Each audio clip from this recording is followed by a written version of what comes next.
भत्ता कहिए, जो देना है दीजिए, जो भी ऐसा देना उनका है कहना है। दीजिए, ये मैं बोल रहा हूं। मुझे इस बात से कोई आपत्ति नहीं है कि आप मानदेय दे रहे हैं कि भत्ता दे रहे हैं। जो भी दीजिए सम्मानजनक दीजिए, और इतना दीजिए कि वो प्रखंड मुख्यालय तक 5 बार अपने मीटिंग के लिए जा सकते हैं, अपने मोटरसाइकिल में पेट्रोल भरवा सकते हैं। हुजूर थी अगर बिहार सरकार ने सब जगह बना दिया है मैडम, और अगर महिलाओं के बैठने का जगह हर प्रखंड में 50% प्रतिनिधियों के बैठने का जगह है, तो मैं सरकार का धन्यवाद करना चाहता हूं। और श्री भूषण कुमार,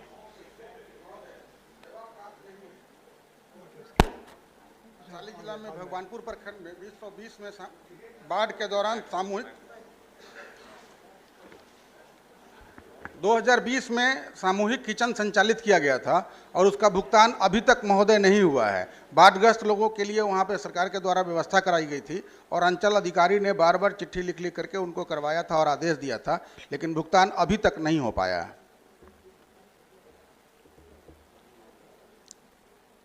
माननीय मंत्री। वर्ष 2020 में आई बाढ़ के दौरान सामूहिक किचन संचालित करने वाले व्यक्तियों का भुगतान हेतु जिला पदाधिकारी वैशाली के पत्रांक 220 दिनांक 20/2/2023 द्वारा की गई अधियाचना के आलोक में विभागीय पत्रांक 809 दिनांक 25/2/2023 द्वारा जिला को राशि उपलब्ध कराई गई। तदोपरांत जिला पदाधिकारी वैशाली के पत्रांक 258 आपदा दिनांक 28/2/2023 द्वारा प्रतिवेदित किया गया है कि बाढ़ 2020 के दौरान भगवानपुर प्रखंड में संचालित सामूहिक किचन संचालकों से प्राप्त विपत्र के आलोक में पूर्ण भुगतान कर दिया गया है। वर्तमान में संचालकों का भुगतान हेतु कोई विपत्र लंबित नहीं है। बहुत बहुत धन्यवाद आपका। करता हूं सभापति महोदय, अभिभाषण में ऐसी बातों का उल्लेख नहीं किया गया है जो व्यवहारिक रूप से समाहीन है, इसलिए मैं इसमें कुछ संशोधन चाहता हूं। महोदय, सबसे पहले मैं पंचायती राज की बात करना चाहता हूं। सबसे पहले पंचायती राज विभाग में सरकार का ध्यान आकृष्ट करना चाहता हूं और बताना चाहता हूं कि पंचायती राज व्यवस्था राज्य में कायम है। समय पर निकायों का चुनाव संपन्न हो रहा है। पंचायती राज प्रतिनिधियों के मानदेय की ओर सदन का ध्यान आकृष्ट करना चाहता हूं। महोदय, अभिभाषण में पंचायत प्रतिनिधियों के मानदेय की वृद्धि का कोई जिक्र नहीं किया गया है, जबकि पंचायत प्रतिनिधियों का पद सम्मान का होता है, लेकिन इनका मानदेय इतना कम है जो सम्मानजनक नहीं माना जा सकता है। महोदय, और जो मानदेय देना है सरकार को वो भी लंबित है, कई वर्षों से नहीं मिला। कई पुराने प्रतिनिधियों का भी भुगतान अभी तक बाकी है। महोदय, तो सबसे पहले तो मैं यही चाहूँगा कि बिहार सरकार का कोई भी स्कीम, कोई भी काम तभी संभव है जब पंचायती राज व्यवस्था सुदृढ़ होगा और वो मजबूती से काम करेगा। सरकार की कोई भी योजना तभी संभव है, जो उसकी परिकल्पना हम तभी कर सकते हैं जब पंचायती राज मजबूत होगा। सरकार को इस ओर ध्यान दिलाना चाहता हूँ मैं।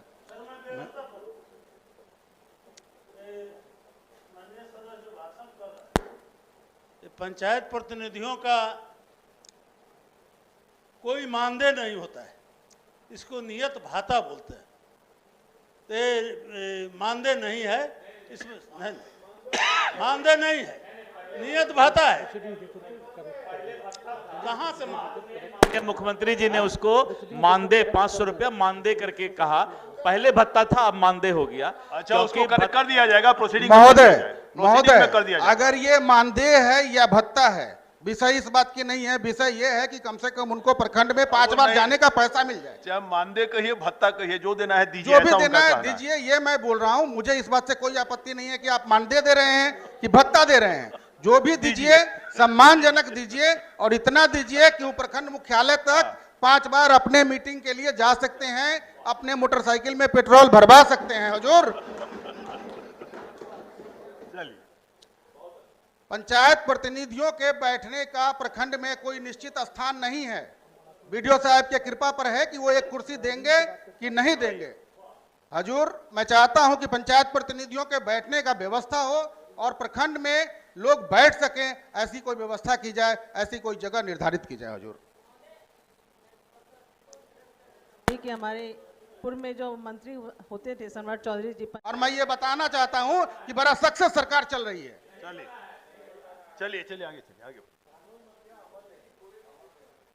महोदय, वार्ड सदस्य, जो वार्ड सदस्य जीत कर आए हैं पूरे बिहार के अंदर, उसमें अभी भी कुछ जगह पे प्रभार नहीं दिया गया है नए वार्ड सदस्यों को। यह बहुत गंभीर विषय है। जो वार्ड सदस्य जीत कर नए आ गए, अभी भी वहां पे नल जल की चाबी पुराने वार्ड सदस्य के पास है। उन्होंने खाता ट्रांसफर नहीं किया है, और अगर खाता ट्रांसफर नहीं होगा तो उस वार्ड में विकास की परिकल्पना या सोच अगर हम रखते हैं तो ये नाइंसाफी होगी हजूर। मैं चाहता हूं कि अतिशीघ्र सरकार इस पे संज्ञान ले और जो वार्ड सदस्य को चार्ज प्रभार नहीं मिला है उन्हें दिलाया जाए। चलिए, बहुत बहुत धन्यवाद। अभी विभाग पंचायतों को सौंप दिया गया हजूर, लेकिन उसके नाले के निर्माण के लिए, उसके पाइप के लिए, उसकी सिंचाई की व्यवस्था के लिए किसी तरह का कोई आवंटन नहीं है। तो सिर्फ विभाग पंचायत में देने से पंचायत में बिहार में कोई भी ऐसा धन उपार्जन का रास्ता नहीं है, कोई टैक्सेशन नहीं है। कहां से पैसा ला करके वो नल और पाइप को बनवाए और कृषि के लिए उस पंप को चलाए, ये एक गंभीर विषय है। कृषि प्रधान राज्य है हजूर, यहाँ पे कृषि ही जीवन जीविका का स्रोत है। कैसे हम खाएंगे और कैसे आगे बढ़ेंगे, पहले खाएंगे तब आगे बढ़ेंगे। तो हुजूर उसमें आवंटन की आवश्यकता है। हो जल गए नल आपके जो योजना। मुद्दे थे वो तो आ गए सारे। हजूर आपने जिन मुद्दों पर संशोधन के लिए भेजा है वो तो आ गए सारे। नहीं सर, अभी उसमें जल नल भी है, मनरेगा है, दो छूटा हुआ है सर। और अभी बहुत ज्यादा समय भी हमने नहीं लिया है। अगर बीच में टोका टोकी नहीं होता तो 2 मिनट में मैं खत्म कर लेता। चलिए। मेरा इतना बड़ा नहीं है हजूर। चलिए, बोलें। जल नल में सरकार का आंकड़ा है कि 100% जल नल हुआ। मैं मानता भी हूं कि 100% जल नल का काम हुआ, लेकिन कल ही मंत्री महोदय जवाब दे रहे थे और माननीय मंत्री का जवाब था कि जल घर के अंदर तक पाइप पहुंचाया जाता है। मैं माननीय सदस्यों से पूछना चाहता हूं, कहीं भी घर के अंदर जल की सप्लाई बिहार के अंदर नहीं हुई है। ये सिर्फ कहने की बात है। और मंत्री महोदय द्वारा कहा गया कि जो लाभुक है उनके इच्छा से हम बाहर छोड़ते हैं, जबकि कल ही के जवाब में उन्होंने ये चिट्ठी लिखा है मुझे। उसके बाद फिर हाउस आएगा। अगर 75% चला गया है तो हम चाहते हैं कि जहां बाकी है वहां 100% चला जाए। तो ये हजूर करा दिया जाए बीच में। बाकी मनरेगा महोदय, मनरेगा चल रहा है। मनरेगा के अंदर जो कार्य हो रहे हैं उसमें मिट्टी का कार्य होता है। मिट्टी का कार्य अभी उन्हीं जगहों पे किया जाता है जहां अभिकर्ता को लाभ होता है या जहां मिट्टी सुलभ उपलब्ध है।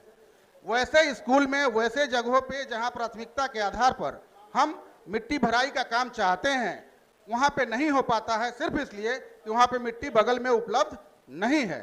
तो अगर मनरेगा में मिट्टी के कैरेज को थोड़ा बढ़ा दिया जाए तो हम प्राथमिकता के आधार पर उन कार्यों को ले पाएंगे जो कार्य अति आवश्यक है, ना कि उन कार्यों को ले लें जो प्राथमिकता में नहीं है, फिर भी जहां मिट्टी उपलब्ध है वहां हम पैसा खर्च करने के लिए करते हैं उसको। तो ये बहुत बड़ा दोष है। इसको हम चाहते हैं कि अविलंब इसमें संज्ञान लिया जाए और इसको भी महोदय ठीक करवा दिया जाए, ताकि कैरेज अगर उसमें 40% तक का हो जाएगा तो मिट्टी की उपलब्धता हर उस जगह हो पाएगी। अगर किसी घनी आबादी में कहीं स्कूल है, पंचायत है, अगर उसमें मिट्टी का कार्य करना है तो कैरेज के अलावा कोई विकल्प नहीं है, इसलिए इसको करना अति आवश्यक है महोदय। अभी ये तो बोलेंगे नहीं लोग, ये लोग तो बोलेंगे। वैशाली जिला में जब मैं घूमता हूं सर तो देखता हूं कि हर जगह घोरपरास अपना आतंक मचाए हुए हैं। सरकार ने घोरपरास मारने का व्यवस्था किया है, बट वो पर्याप्त नहीं है। एक गरीब किसान जो 2000 square feet, 3000 square feet, 5000 square feet में हजूर खेती करता है, जब मैं उसको देखता हूं कि वो बम्बो लगा करके और खेत की चारदीवारी करता है और तब उसमें अपना खेती करता है, देख के बड़ा खराब लगता है हजूर। मैं चाहता हूं कि घोरपरास की समस्या से निदान दिलाया जाए ताकि आराम से जिले के लोग खेती कर सके। वैशाली जिला हजूर चारों तरफ से नदियों से घिरा हुआ है महोदय, आपका भी क्षेत्र वही है। बाढ़ की विभीषिका से वैशाली जिला पूरी तरह त्रस्त है। जब नेपाल से पानी आता है तो बाढ़ आ जाता है। हम क्या सोचते हैं, नेपाल पानी छोड़ दे रहा है तो क्या करें, लेकिन महोदय इससे आगे क्या हम ये नहीं सोच सकते कि नेपाल से पानी आएगा उसके बाद आगे क्या करना है। चारों तरफ से नदियां हैं वैशाली जिला के हजूर। अगर हम जो नाले हैं उनको सिर्फ सही ढंग से उड़ाही कर दें तो 5 दिन 7 दिन 10 दिन के लिए पानी आएगा और फिर से वो नदी में चला जाएगा, तो फिर से कृषि के लिए काफ़ी ज़मीन उपलब्ध होगा और वैशाली जिला के कृषक खुशहाल हो पाएंगे। हुजूर, चलिए ठीक हो गया आपका। और है एक छोटा सा सर